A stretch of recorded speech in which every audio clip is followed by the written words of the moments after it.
இது 2026 தமிழக சட்டமன்ற தேர்தல் முடிவுகளுக்கு அப்புறம் நடக்கிற பரபரப்பான அரசியல் சதுரங்கத்தோட ஒரு சுருக்கமான பார்வை. யாருக்குமே நேரடி மெஜாரிட்டி கிடைக்காத இந்த ஒரு இக்கட்டான நிலையில அடுத்ததா ஆட்சி அமைக்க போறது யாருங்கிற இந்த இழுபறியும் ரிசார்ட் அரசியலும் ஏன் இவ்ளோ முக்கியம்னு நம்ம கண்டிப்பா தெரிஞ்சுக்கணும். இதிலிருந்து நாம கவனிக்க வேண்டிய 3 முக்கியமான விஷயங்கள் இருக்கு. முதல் விஷயம் என்னன்னா, நடிகர் விஜயோட தவைக்க கட்சி 108 இடங்கள்ல ஜெயிச்சு ஒரு தனிப்பெரும் கட்சியா விஸ்வரூபம் எடுத்திருக்கு.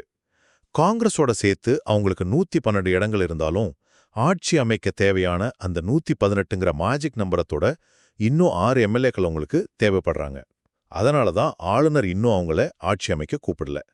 அதாவது சரியா 99 ரன்ல செஞ்சுரிக்காக தவிக்கிற ஒரு பேட்ஸ்மேன் நிலைமைன்னு கூட சொல்லலாம். அந்த மீதமுள்ள 6 பேரை இவங்க எங்கிருந்து கொண்டு வர போறாங்க?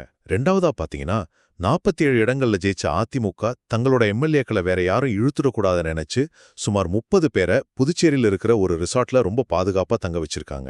இப்படி எம்எல்ஏக்களை ரிசார்ட்ல கொண்டு போய் வைக்கிறது வெறும் தற்காப்புக்காக மட்டும்தானா, இல்ல அடுத்த கட்ட அரசியல் தாக்குதலுக்கான ஒரு மாஸ்டர் பிளானான்னு நம்ம பொறுத்திருந்து தான் பார்க்கணும். இறுதியா அந்த புதுச்சேரி ரிசார்ட்டுக்கு நேர்ல போன அதிமுக பொதுச் செயலாளர் எடப்பாடி பழனிசாமி ரொம்பவே கான்ஃபிடென்ட்டா சில விஷயங்களை சொல்லியிருக்காரு.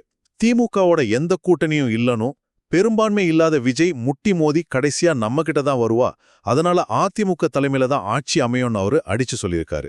விஜய் தங்களை தேடி வருவாருன்னு அவர் சொல்றது வெறும் யூகமா, இல்ல திரைமறைமுல உருவாங்கிற ஒரு மிகப்பெரிய கூட்டணியோட ஆரம்பமாங்கிறது ஒரு பெரிய கேள்விக்குறிதான். மொத்தத்துல யாருக்குமே மெஜாரிட்டி இல்லாத இந்த சூழல்ல தமிழக அரசியல் களம் அடுத்த சில நாட்கள்ல பல எதிர்பாராத அதிரடி திருப்பங்களை சந்திக்குங்கிறத மட்டும் ரொம்பவே உறுதி.